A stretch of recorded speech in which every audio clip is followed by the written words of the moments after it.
નમસ્કાર મિત્રો, આજે આપણે ગુજરાતની બીજી દ્વારકા તરીકે ઓળખાતા એવા શ્રી રણછોડરાયના ડાકોર મંદિરે આવી ગયા છીએ.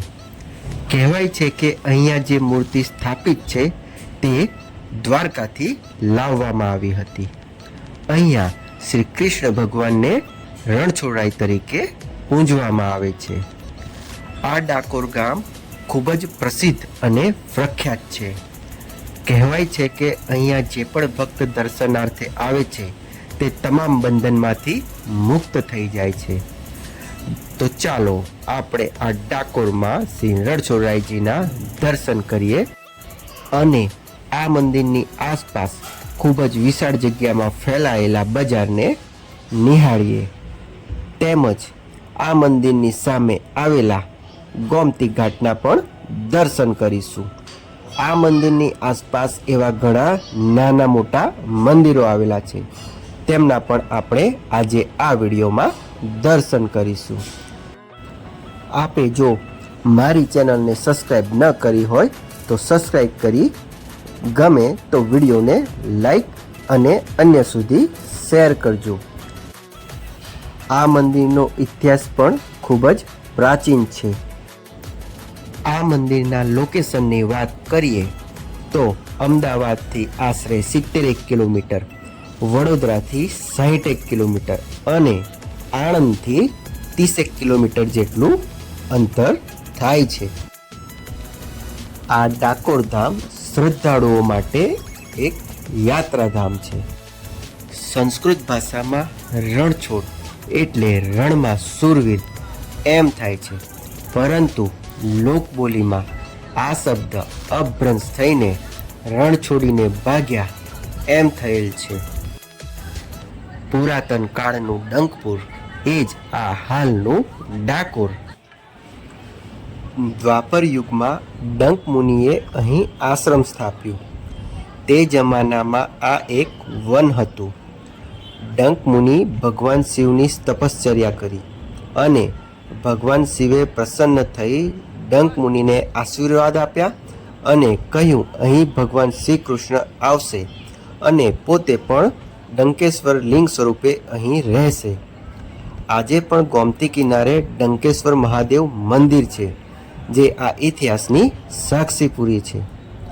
આ જ મુનિએ મંદિર પાસે એક નાનો કુંડ બનાવ્યો હતો કે જેથી પશુ પક્ષી આવી પાણી પી શકે. એકવાર ભગવાન શ્રી કૃષ્ણ અને ભીમ ડંક મુનિના આ આશ્રમ પાસેથી પસાર થતા હતા, ત્યારે ભીમને તરસ લાગતા આ કુંડમાં પાણી પી પોતાની તરસ छिपाવી હતી. તેમને આ કુંડને મોટું કરવાનું વિચાર્યું, જેથી એક ગદાના પ્રહારથી આ કુંડ 999 વીઘા જેટલું મોટું કર્યું, જે આજે આ કુંડ ગોમતીના નામે ઓળખાય છે. અને વખત જતાં અહીં લોકો વસવાટ કરવા લાગ્યા અને ત્યારથી જ પહેલા ડંકપુર અને આજનું ડાકોર ગામ બન્યું. હવે આ મંદિરના ઇતિહાસ વિશે વાત કરીએ તો ભક્ત શ્રી બોડાણા દર વર્ષે પૂનમે ડાકોરથી ભગવાન શ્રી કૃષ્ણ માટે તુલસી છોડ કુંડામાં લઈને જતા હતા દ્વારકા.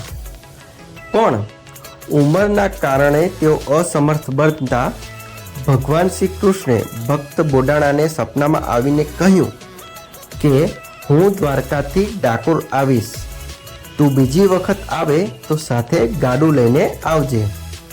ભગવાનના કહ્યા મુજબ ભક્ત બોડાણા ખૂબ જ ગરીબ હોવાના કારણે જેમ તેમ 2 વૃદ્ધ બળદ અને ખખડી ગયેલ ગાડાની વ્યવસ્થા કરી દ્વારકા જાય છે. દ્વારકામાં પૂજારીઓ આ વાત સાંભળી ગભરાઈ જાય છે કે ભગવાન અહીંયાથી જશે તો દ્વારકા અને અમારી આજીવિકાનું શું થશે. તેથી તેઓ રાત્રે મંદિરે તાળું કરી દે છે, પણ ભગવાન કોઈના બંધનમાં રોકાતા નથી અને તાળું તૂટી જાય છે અને ભગવાન શ્રી કૃષ્ણ ભક્ત બોડાણાના ગાડામાં ડાકોર જવા પ્રયાણ કરે છે. દ્વારકાથી થોડે દૂર જતા ભક્ત બોડાણાને ભગવાન કહે છે, હવે તમે આરામ કરો, ગાડું હું ચલાવું છું. આમ ભગવાન શ્રી કૃષ્ણ પોતે ગાડું ચલાવી જાય છે. ભગવાન એક જ રાતમાં આ ગાડા સાથે ડાકોરના ઉમરેઠ નજીક પહોંચી જાય છે. સવાર થઈ ગયેલ હોય, કોઈને જણ ન થાય તેથી ભગવાન બિલેશ્વર મહાદેવ મંદિર નજીક ગાડું ઊભું રાખે છે. ભક્ત બોડાણા સવારે ઉઠ્યો તો ભગવાને દાંતણ માટે લીમડાની ડાળ પકડી, જે ભગવાનના સ્પર્શથી લીમડાની એક ડાળ મીઠી બની ગઈ.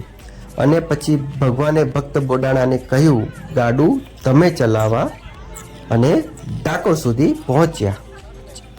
પરંતુ દ્વારકાથી ડાકોર આવી પહોંચેલા ગુગળીઓ એમ શરત મૂકે છે કે તમે ભગવાનની મૂર્તિ જેટલું સોનું આપો, નહીં તો આ મૂર્તિ પાછી દ્વારકા જશે. તેઓ જાણતા હતા કે બોડાણો ખૂબ જ ગરીબ છે, પરંતુ બોડાણાની પત્ની પાસે સોના તરીકે ફક્ત એક નાકની વાડી હોય. એ એક બાજુ ત્રાજવા પર ભગવાનની મૂર્તિ અને બીજી બાજુ આ વાડી ગોમતીના કિનારે ત્રાજવા પર મૂકે છે. પરંતુ ભગવાનનો ચમત્કાર એવો થાય છે કે આ વાડીનું વજન મૂર્તિના વજન કરતાં વધારે થયું, અને આજે એ જ આ મૂર્તિ જે દ્વારકામાં હતી તે ડાકોરમાં છે.